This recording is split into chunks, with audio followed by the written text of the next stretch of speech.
हमारे फोटोग्राफी की ज़बान में इसको डिसेसिव मोमेंट कहते हैं कि ऐसा मोमेंट जिसका आप बहुत देर से वेट कर रहे हो और अचानक उसको कैप्चर करने का आपको टाइम मिले। मैंने वापस जाने का इरादा कर ही लिया था, लेकिन वहाँ से वो शिप टर्न ले रहा था, तो मैंने कहा थोड़ा और वक्त यहाँ पर बैठ के गुजारते हैं। लिटरली पूरे टावर को कैप्चर करने के लिए मुझे गर्दन को पीछे की तरफ झुकाना पड़ रहा है। अस्सलाम वालेकुम, गुड मॉर्निंग, कैसे हैं आप सब। आज मैं आपको एक ऐसी जगह लेके जा रहा हूँ जिसकी फ़ोटोज़ कम से कम मैंने तो सिर्फ गूगल पर ही देखी है।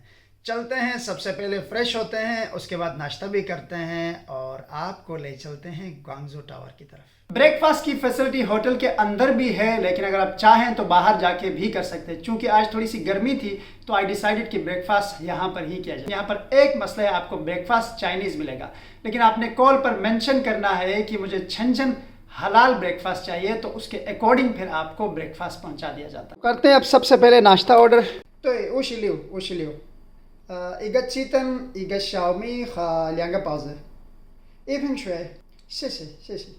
तो नाश्ता मेरा पहुंच चुका है। 一个鸡蛋2个包子1个小米和1瓶水，पानी के साथ 2 पाउज 1 अंडा और शाओमी। ये शाओमी चाइना में एक आइडियल ब्रेकफास्ट समझा जाता है। इट्स सम काइंड ऑफ दलिया और ये बॉइल्ड है। गंदम या मकई को आप बॉईल करते हैं, जैसे हमारे गिलगित में सर्दियों में हम अक्सर ऐसे करते हैं।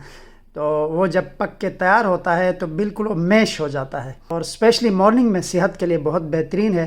हम अपनी मदर को यहाँ से अक्सर भेजा करते हैं क्योंकि पाकिस्तान में ये मिलता नहीं है। और उसके साथ पाउज मंथू सम काइंड ऑफ, लेकिन पाकिस्तान में तो चाउज़ बनते हैं जिसको ममतू कहा जाता है, लेकिन यहाँ पर मॉर्निंग में ये पाउज खाया जाता है ब्रेकफास्ट में। और इसको भी एक आइडियल ब्रेकफास्ट समझा जाता है। इसमें अंदर सिर्फ़ और सिर्फ वेजिटेबल्स हैं।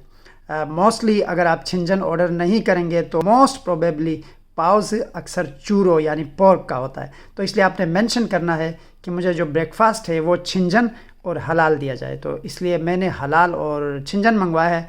तो ये सिर्फ सब्जी का है। पाउज में और मिसेस का फेवरेट ब्रेकफास्ट में से एक है। आज वो दूसरे सिटी में है, तो इसको खाने के बाद मैं उनको वीडियो ज़रूर सेंड करूँगा and I will tell her कि I am missing you so much. तो अब बिना टाइम वेस्ट किए ये नाश्ता करते हैं और उसके बाद बाहर जाके बस लेते हैं और आपको दिखाते हैं ग्वांगझो टावर। बस बिल्कुल वॉकिंग डिस्टेंस पर है और जिस जगह से अभी मैं पैदल जा रहा हूँ यहाँ पर मेरे पीछे बिल्कुल देख सकते स्टोरी फ्लाईओवर्स हैं। ये सबसे पहले निचला फ्लाईओवर है, इसके ऊपर दूसरा है। मतलब आप यहाँ की सिटी के कंस्ट्रक्शंस देखें। हमारा एक फ्लाईओवर भी पता नहीं कितने सालों बाद बड़ी मुश्किल से तैयार होता है। पहला, उसके बाद दूसरा। यहाँ पर भी बस चलती है और ऊपर भी बस चलती है। ग्राउंड फ्लोर पर भी बसेस चलती हैं। ये बस स्टेशन से हमने 121 लेना है और इस वक्त हम यहाँ पर हाई 2 पे खड़े हैं। बस की सबसे अच्छी बात यह है कि आज बस में रश बिल्कुल भी नहीं है। So here we are heading towards Guangzhou tower. मेरे बिल्कुल लेफ़्ट साइड पे रिवर है। सुबह जब मैं उठा तो मैंने मैप में चेक किया था, सबवे अगर मैं लेता तो बिल्कुल वो अंडरग्राउंड जाके पहुंच जाती, लेकिन जो बस का रूट था उसके सराउंडिंग्स में बड़ी ग्रीनरी थी और रिवर भी थी, तो आई डिसाइडेड कि बस ही ली जाए। सबवे के बरक्स बस में टाइम थोड़ा ज़्यादा लगता था। इसमें जो व्यू है वो बहुत मज़े का नज़र आ रहा है, आप देख सकते हैं बाहर। It's towers first view point, यहाँ पर मैंने उतरना है। टावर के एंट्रेंस बिल्कुल वॉकिंग डिस्टेंस पर है। उस कॉर्नर से बिल्कुल मैंने लेफ़्ट मुड़ना है और इसके सामने व्यू नज़र आएगा। और ग्वांगझो की सबसे खूबसूरत बात मुझे ये लगती है कि इसका स्काई हमेशा से एकदम ब्लू रहता है। इस तरह से आज भी मौसम थोड़ा सा गर्म ज़रूर है। यहाँ पर कुछ काम भी हो रहा है, लेकिन बिल्डिंग्स के बिल्कुल पीछे जाओ तो टावर बिल्कुल गायब हो रहा है। और इस वक्त मैं बिल्कुल फ्रंट पे आ गया हूँ। अब यहाँ से जो व्यू है वो बड़ा खूबसूरत नज़र आ रहा है। और यूँ मैं टावर के करीब पहुँचता जा रहा हूँ, लोगों का रश भी देखने को मिल रहा है। तो चलते हैं अभी आगे बेसमेंट की तरफ से। बेसमेंट से बिल्कुल लेफ़्ट हम जाएंगे तो सामने व्यू पॉइंट आएगा और सी व्यू भी है वहाँ से, और टावर का व्यू भी बड़ा खूबसूरत नज़र आता है। तो चलते हैं। ये मेरे सामने टूरिस्ट इंफॉर्मेशन सेंटर है, हमने इससे बिल्कुल लेफ़्ट साइड लेना है। और यहाँ पर टावर का ब्रीफ इंट्रोडक्शन है। 600 मीटर इसकी हाइट है and which is the highest tower in China and the 3rd in the world, under construction on November 25, 2005। और ये इस तरह से इसकी सारी डिटेल्स यहाँ पर नीचे मेंशन्ड है।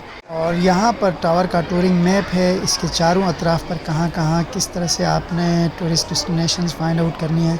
और इस वक्त मेरे सामने जो बेसमेंट एरिया है ये सारा टावर का बेसमेंट एरिया है और यहीं पर ही सबवे भी है और इतना बड़ा एरिया है तो आप अंदाज़ा लगाएं कि टावर कितना बड़ा हो सकता है। तो ये मैंने बेसमेंट से लेफ़्ट एग्ज़िट लिया है और मैं बाहर निकल चुका हूँ और ये मेरे सामने टावर का व्यू। लिटरली मैं अपना सर पीछे की तरफ झुका रहा हूँ तभी मैं इसको कम्प्लीटली शूट कर पा रहा हूँ। और ये यहाँ पर हर 3 से 4 मिनट बाद टूरिस्ट ट्रेन चलती है जो टूरिस्ट को लेके टावर के डिफरेंट स्पॉट्स पर जाती है।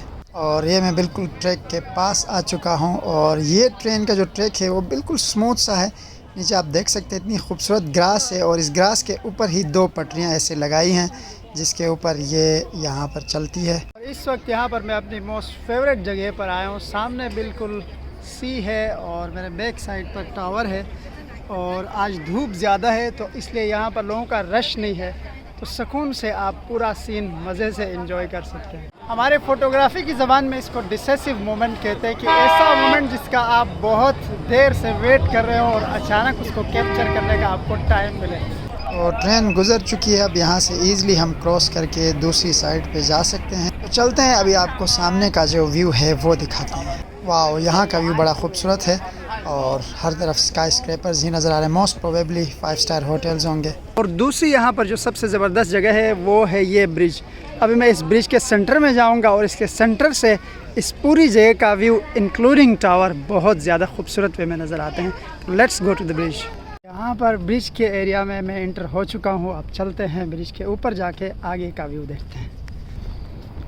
एंड इट्स होल वुडन और बहुत ही खूबसूरत है, लेकिन आज धूप बहुत तेज़ है जैसा मैंने पहले भी बताया और इस धूप के तेज़ होने की वजह से ही रश कम है। और ब्रिज के बिल्कुल नीचे से एक शिप आ रहा है और ये भी टूरिस्ट शिप है। यहाँ पर जिस तरह से ये ट्रेन चलती थी इस तरह से शिप्स चलती हैं जो टूरिस्ट को एक पॉइंट से दूसरे पॉइंट तक लेके जाती हैं। और ये शिप काफ़ी बड़ा है, कुछ टूरिस्ट इसके रूफ़ पर भी नज़र आ रहे हैं। चलते हैं ब्रिज के ऊपर जाके इसको कैप्चर करते हैं। ब्रिज के ऊपर हर तरफ फूल ही फूल हैं और ये भी बिल्कुल भी आर्टिफिशियल नहीं है, एकदम रियल है और यहाँ पर इनकी वाटरिंग भी हो रही है इस वक्त। तो finally here I am. Bridge का बिल्कुल सेंटर है, लेफ़्ट साइड पर स्काई स्क्रैपर्स और राइट साइड पर ग्वांगझो टावर। मेरी फ़ोटो इस बंदे ने बनाए। चाइना में जहाँ कहीं भी किसी भी बंदे को आप कहें कि प्लीज़ एक्सक्यूज़ मी 1 फ़ोटो, वो बड़ी खुशी से आके आपकी 4 फ़ोटोज़ बना के जाएगा। मैंने वापस जाने का इरादा कर ही लिया था लेकिन वहाँ से वो शिप टर्न ले रहा था तो मैंने कहा थोड़ा और वक्त यहाँ पर बैठ के गुजारते हैं और इसको यहाँ आके गुजरते हुए कैप्चर करते हैं और देखते भी हैं ये शिप कितने साइज़ का है। थोड़ी देर पहले ये काफ़ी दूर था तो बिल्कुल छोटा सा नज़र आ रहा था, तो जूं अभी ये करीब आता जा रहा है इसका एक्चुअल साइज़ प्रोमिनेंट होके हमें नज़र आते जा रहा है। और इस शिप के अंदर बाहर और इसके रूफ़ पर सारे के सारे टूरिस्ट हैं। किसी दिन ज़्यादा टाइम हो और हमारी बिलाउड मिसिस भी हमारे साथ हो तो इस शिप को हम ज़रूर इन्जॉय करेंगे। आज बस सिर्फ यहाँ से देखेंगे क्योंकि व्लॉग में आपको ज़्यादा से ज़्यादा चीज़ें दिखाने का मकसद था, तो वो मकसद आज पूरा हो रहा है।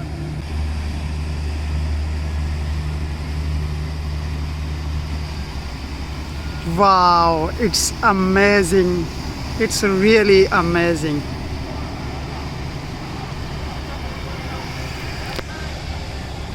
तो ये था Guangzhou tower and its surrounding area. मेरी फ़्लाइट में अभी तकरीबन 2 घंटे का वक्त रहता है। मुझे अभी जल्द से जल्द एयरपोर्ट पहुंचना है। आपसे फिर मुलाकात होगी चाइना के किसी और स्टनिंग से सिटी में। तब तक के लिए इजाज़त दीजिए। अल्लाह हाफ़िज़।